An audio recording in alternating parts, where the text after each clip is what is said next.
അമിത പ്രതീക്ഷയുടെ സമ്മർദ്ദമായാലും ഇതാണ് സമയം എന്ന ഉൾവിളിയായാലും കോഹ്ലിയുടെ വിരമിക്കലോടെ ടെസ്റ്റ് ക്രിക്കറ്റിലെ ഉജ്ജ്വലമായ ഒരു അധ്യായം അവസാനിക്കുകയാണ്. 36 വയസ്സിലും നിലനിർത്തുന്ന ഫിറ്റ്നസ് ലെവലും IPL മിന്നുന്ന ഫോമും കണക്കിലെടുത്താൽ ഒരു സീസൺ കൂടിയെങ്കിലും കോഹ്ലിക്ക് ടെസ്റ്റ് കളത്തിലും തുടരാമായിരുന്നു.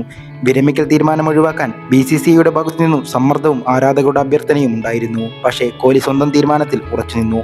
കളിക്കളത്തിലെ പോലെ ജീവിതത്തിലും അങ്ങനെ തന്നെ. ടെസ്റ്റ് ക്രിക്കറ്റിന്റെ ബ്രാൻഡ് അംബാസഡറായിരുന്നു വിരാട് കോഹ്ലി. ക്രിക്കറ്റിന്റെ ദീർഘമായ ഫോർമാറ്റിലെ വെല്ലുവിളികളെ സ്വാഭാവിക സിദ്ധിയും അപാരമായ മനക്കരുത്തും കൊണ്ട് മറികടന്ന പ്രതിഭ. ടെസ്റ്റിൽ സമാഹരിച്ച റൺസിന്റെ കണക്കിൽ മാത്രമല്ല കോഹ്ലിയുടെ സംഭാവനകൾ വിലയിരുത്തേണ്ടത്. കോഹ്ലി നേരിട്ട സമ്മർദ്ദവും പ്രതികൂല സാഹചര്യങ്ങളും കൂടി കണക്കിലെടുക്കണം.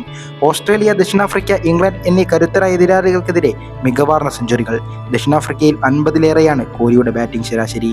7 സെഞ്ചുറികളുള്ള ഓസ്ട്രേലിയയിൽ 43.76, ഇംഗ്ലണ്ടിൽ 42.36. വിദേശ മണ്ണിലെ വെല്ലുവിളികൾ നിറഞ്ഞ പിച്ചിലാണ് കോഹ്ലിയുടെ പ്രതിഭാവിലാസം ഏറെ പ്രകടമായത്.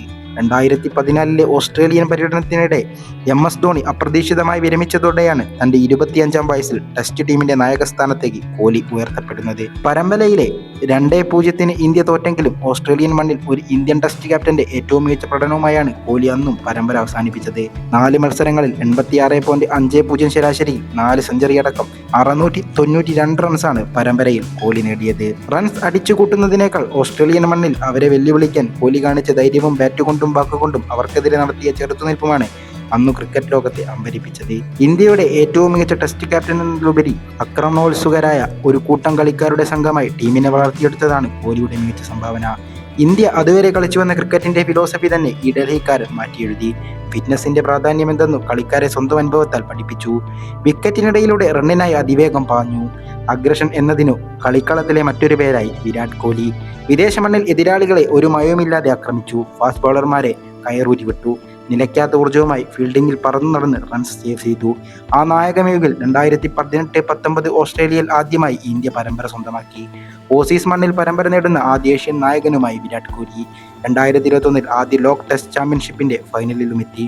കരിയറിൽ 10,000 റൺസിനു വെളിപ്പാടകലെ വിരാട് കോഹ്ലി ടെസ്റ്റ് ക്രിക്കറ്റിൽ നിന്നും പേടഴിക്കാൻ എന്താവും കാരണം? സമീപകാലത്തെ ഫോം നഷ്ടവും സീനിയർ താരങ്ങളോടുള്ള BCCIയുടെ സമീപനവും ആരാധകരും കളി വിദഗ്ധരും നൽകുന്ന അമിത ശ്രദ്ധയുടെ സമ്മർദ്ദവുമൊക്കെ ആ തീരുമാനത്തെ സ്വാധീനിച്ചിരിക്കാം. കളിക്കാരനും ക്യാപ്റ്റനും എന്ന നിലയിൽ ലഭിക്കുന്ന അമിത ശ്രദ്ധ മൂലമാണ് 2020 ടെസ്റ്റിലും ക്യാപ്റ്റൻ സ്ഥാനം ഉപേക്ഷിക്കാൻ തീരുമാനിച്ചതെന്നും കോഹ്ലി അടുത്തിടെ വെളിപ്പെടുത്തിയിരുന്നു. പക്ഷേ പടിയിറക്കം എപ്പോൾ വേണമെങ്കിലും സംഭവിക്കാമെന്ന തോന്നൽ ചുരുങ്ങിയ 2 വർഷമായെങ്കിലും ചർച്ചകളിലുണ്ടായിരുന്നു. കടുത്ത ആരാധകർക്കും പക്ഷേ തെല്ലും സങ്കടം ബാക്കി നിൽക്കും.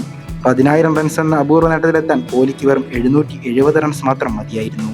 5,000 റൺസ് ജയിക്കാൻ രോഹിത്തിന് വേണ്ടതാകട്ടെ 699 റൺസും. പക്ഷേ അതിനായി കാത്തിരിക്കാതെ ഇരുവരും പേടഴിച്ചു. ഇപ്പോഴും ടീമിലെ ഏറ്റവും കായികക്ഷമതയും പ്രതിഭയുമുള്ള താരമായ കോഹ്ലിക്ക് ഇനിയും കളിക്കാൻ അവസരം കിട്ടുമായിരുന്നു. പക്ഷേ അത്തരമൊരു ദയവിന് കാത്തിരിക്കേണ്ട എന്നാണ് ഇന്ത്യൻ ക്രിക്കറ്റിലെ ഏറ്റവും നെഞ്ചുറപ്പുള്ള പോരാളിയുടെ തീരുമാനം. ഇതിഹാസങ്ങൾ കളമൊഴിയുമ്പോൾ പുതിയൊരു താരോദയം ഉണ്ടാവുന്നത് ഇന്ത്യൻ ക്രിക്കറ്റിൽ പതിവാണ്. കോഹ്ലിയുടെ കാര്യത്തിലും അത് ആവർത്തിക്കപ്പെടട്ടെ.